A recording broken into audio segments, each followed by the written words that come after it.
எல்லாம் முடிஞ்சு போச்சு, என் நெஞ்சில் ஞாபகமாச்சு. இப்ப எல்லாம் முடிஞ்சு போச்சு. அக்கா சீக்கிரம் கொடுங்க, பெல் அடிச்சிடுவாங்க.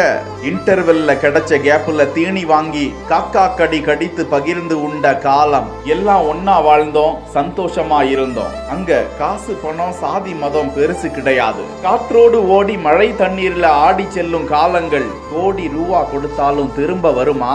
வாங்கி தின்ன சோள கருத பந்தாக்கி தென்னை மட்டைய பேட்டாக்கி விராட் கோலியை விட வேகமா விளையாடும் வீரர்களும் அங்கதான் இருக்காங்க. அரசு பள்ளி விளையாண்டு அழுக்கான சட்டை, சின்ன வயசுல வாடா மாப்பிள்ளை என சொல்ல தோழன், கணக்கு வாதியார் கண்ணுல படாம வகுப்புல மறைஞ்ச தலைகள், பொன்னமராவதி பியூப்பிள் என்கிற இன்ஸ்டா பக்கத்தில் பகிரப்பட்டிருக்கும் நெகிழ்ச்சி ஊட்டும் நினைவு ஊட்டும் இந்த பதிவு பல பள்ளி பருவ நினைவுகளையும் துள்ளி எழச் செய்கிறது. அந்த காலத்துல 5 காசு கிரிக்கெட் பிஸ்கெட்டு, தேங்காய் மிட்டாய், உப்பு போட்ட மாங்காய், நெல்லிக்காய் சாப்பிட்டுக்கிட்டே நடந்து போன காலங்கள் உங்களுக்கு ஞாபகம் இருக்கா? கருத்துக்களில் தெரிவியுங்கள்.